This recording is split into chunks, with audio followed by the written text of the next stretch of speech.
Remanufacturing is great for the environment. It employs hundreds of thousands of people, and it contributes billions of dollars to the economy. This week, we celebrate remanufacturing. My guest today is Jeffrey Stukenborg, the chairman of Remanufacturing Industries Council, and he is also a very passionate person who loves reman like I do. He's been working in the industry quite a long time. He got involved with the industry 19 years ago, working for Delphi, Wabco, and ZF Group, or ZF Group, depending on where you're from. Jeff is currently the reman engineering leader for ZF Group, based in Rochester Mills, Michigan. And like I said, he's the chairman of the Remanufacturing Industries Council. So glad to have Jeff here. Welcome to the Heavy Duty Parts Report. Thanks, Jamie. I look forward to our discussion on reman, one of my favorite topics. Why is remanufacturing so important to the trucking industry? Yeah, remanufacturing is really important to the trucking industry. It's, a lot of the trucking industry, especially the second, third, fourth owner, as well as the fleet owners, are always looking for ways to reduce their overall ownership of costs, right? So remanufacturing provides a way to provide a part that performs as new, but at a typically 30% price reduction. So it's great for the cost of ownership and trying to reduce all that. And like we mentioned in the intro, remanufacturing, it's good for the environment. It's consuming less raw materials. We're able to reuse that part. So that's a bit of recycling in there. So there's lots of upside. And like you said, it saves money. But there's a big difference between rebuilding something and remanufacturing something. And I used to work in a remanufacturing plant, so I know the difference. But for those who maybe aren't familiar with why there's a difference between those two terms, could you explain that for us?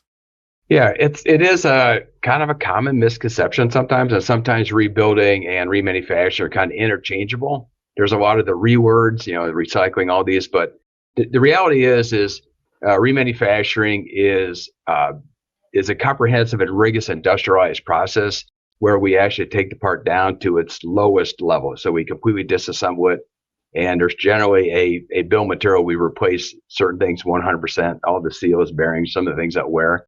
And then we try to salvage as much material as possible. But the point we get down to the lowest possible point, and then when we put it all back together, we test it, and we can guarantee the same as new performance. Versus rebuilding, which typically sometimes, and then sometimes it's used interchangeably, but in reality, is rebuilding is maybe they're replacing parts, that one or two things that are wrong with it, but not generally bringing it all the way down to its full disassembled level. So in general, rebuilding doesn't always get you a same as new kind of performance level. So I think generally remanufacturing is better.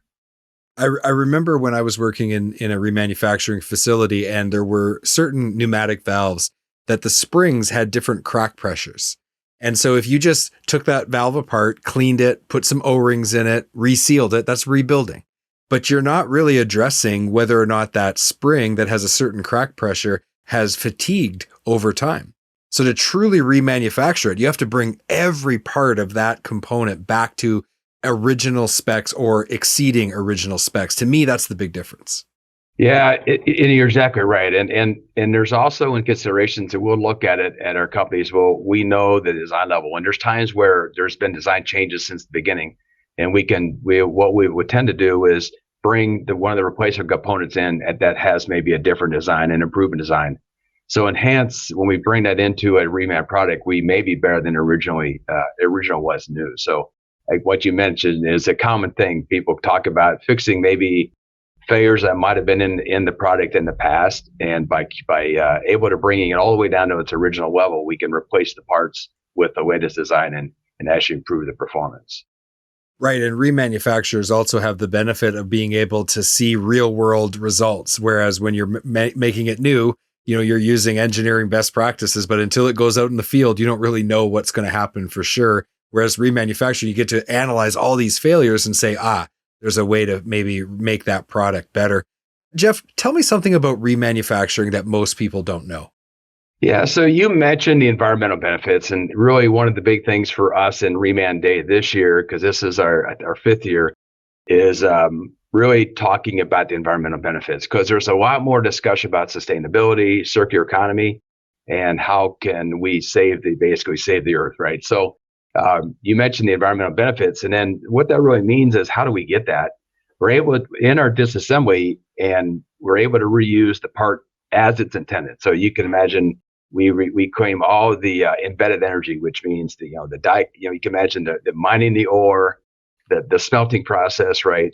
You bring it into a casting, you machine it, you may have some grinding, and we save all that energy, and not just a pure recycling of material. We're able to save all the embedded energy through the whole process. So that's really how we're able to save energy. We keep the material out of the landfill.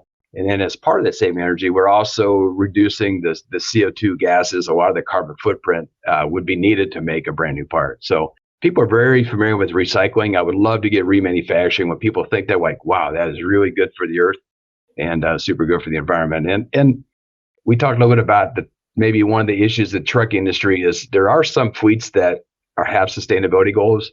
And, they look at reman parts as a way to meet some of their sustainability efforts. The U.S. government, in some cases, for when they're repairing their vehicles in the government vehicles, they do have some mandates to use reman products related to those environmental benefits. Maybe one thing that also included in this discussion is, this year, because of all the logistical issues and getting material, that I think remanufacturing, especially inside our company, like on ECUs, on chips and things where you couldn't get those, salvaging the material from reman became really more critical. And to be honest, I have more people now in my company interested in reman because of how hard it was to get components, including chips for ECUs. And that's like a big part of our strategy this year is to remanufacture our ABS ECUs because of how hard it is to get them. So I think in an effort, this year became even a bigger issue on salvaging materials that were already there in our plant. We didn't have to bring them from somewhere else. And it's just a whole another benefit for reman. I think when the pandemic started, many of us were immediately thinking like, okay, this is just a blip in the road. And then when are we going to get back to normal? 2 years out, this is one of these moments in time where things are just going to fundamentally change. And I think that we have become more aware of how vulnerable we were with the way that our global supply chain was constructed prior to the pandemic. And now that we're here, now that we have geopolitical instability in places like Europe and Asia, I think a lot of companies are going to be rethinking not only their supply chain, but then ways of taking advantage of the upside of remanufacturing. So I think this is going to be very good for the remanufacturing industry long term. Yeah, I agree with you. There's a lot of efforts from a lot of companies to inshore things, bring them back into the region, right? And generally, remanufacturing is a more regional effort, only because we don't want to be shipping the core around the world. And I agree with you 100% that it's good opportunity, so never let a good opportunity go to waste. Promote, and a lot of companies have sustainability goals that maybe didn't have those 2 years ago, right? Or 3 years ago. So I think I've seen a lot of big companies with carbon neutrality goals of like 2035 to be carbon neutral. And of course, remanufacturing is one of those ways to get there. So we're going to take a quick break. We'll be right back. Don't have a heavy duty part number and need to look up a part? Go to parts.diesellaptops.com or download the app on Apple or Android to create your free account. Looking for high quality fuel injection for heavy duty applications? Having one supplier for fuel injection allows you to better serve customers by providing them with a complete line, which increases your sales and profitability. Learn more at ambacinternational.com/aftermarket. We're back from our break, and before the break, we were talking all about how awesome reman is. And if Jeff and I were talking about this before we started recording, once you get into the reman industry, it's very hard to get out because it's one of the just awesome parts of our industry. I'd like to talk now, Jeff, about Reman Day. And that's really what we're here to talk about. It's happening this week. So first of all, what is Global Reman Day? Yeah, so Global Reman Day really provides a single day for the global remanufacturing facilities to kind of celebrate remanufacturing. It's kind of the main purpose, though, is more of an education. To be honest, we educate the people that work in our plants about the benefits of it. And what's always interesting to me is when I talk to the operators that have been in the field, they don't even think like the environmental benefits they're saving every single day. And so talking to them about, the energy savings, the CO2 reduction, the carbon footprint improvements, it's always an educational thing. We also try to educate the public, right? Especially the some of the city officials and things about the benefits of remanufacturing environment plus the employment opportunity. So it's really again a one day for us to celebrate it, and we also intentionally place it near Earth Day. So that's why it's always in April near Earth Day, because again the environmental benefit. So it gives us the one day to kind of promote it. Yeah, it's really fun. So what day is Reman Day this month? So it's April 14th. How does it work for most companies when people are getting involved? Give us an example of what that looks like. What they do for us, they go to our remanday.org website. They'll register their events. We actually have like a map on there when you register, and we're keeping track of all the events global. And we've had, we always typically have, I think, 5 different continents last year were involved with Reman. We're hoping to grow that again this year. So it's all over the world. And once you register this, then you get access to our Reman Day stuff. There's like planning tips. We actually have a Reman Day graphic novel, a little bit like a comic book. We did that for some of our younger people. Like when there's actually some of our companies bringing into the high schools and middle schools, they talk about Reman. So that's part of the things that go on. There's some proclamation templates. For example, we submit like Reman Day proclamations at our state level and sometimes the city level, and we've been pretty successful. I every year I go to my Governor Whitmer and I request for the state of Michigan, hey, it's Reman Day on April 14th. And it's generally everything's fine, right? It's a good thing for everybody to promote, again, for the environmental and jobs, right? So again, go to our website, remanday.org, register your event. It gives you all the host resources, and then you can work on planning it inside your company. And of course, we still have had some pandemic restrictions over the last couple of years. So if you're just listening to this and maybe it's after April 14th, Reman Day for 2022 has come and gone, don't worry, we're going to be doing it in 2023, and we're going to be bigger and better than ever in 2023. So there's no time like right now to start planning. Jeff, maybe give us an example of one of the companies that has had some really good success with participating in Reman Day, just to illustrate how companies who have never been involved might get involved. Yeah, so we have quite a few companies here in the States that have celebrated it. Some are companies I know that like the Medicare people, medical people are involving. They're going into the high schools. They're going to be taught promoting the environmental benefits of Reman. They are bringing that comic I talked about, the graphic novel, with them. So specifically, they're going in to talk to the younger people. Almost all of us are also doing an awareness in-house, which is really good. Again, I mentioned that it is amazing that people inside our companies don't necessarily understand the full benefit of what they do day to day, so it's always good. For my side at ZF, it gives us a good day to get everybody together from our global Reman sites.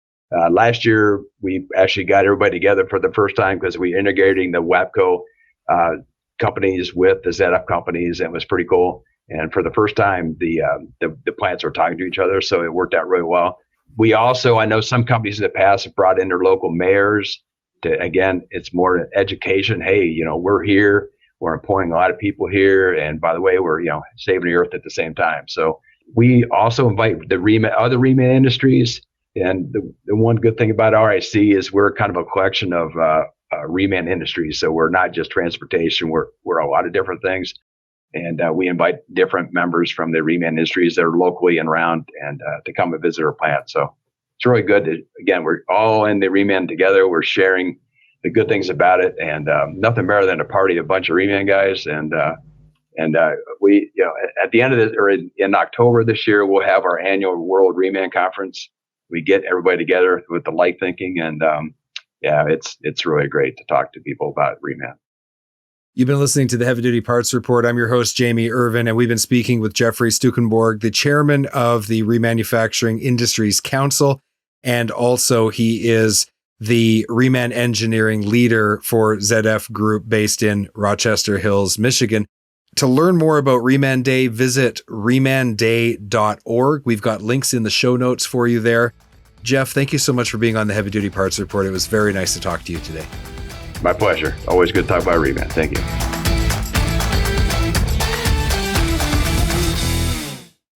Thank you for watching this video.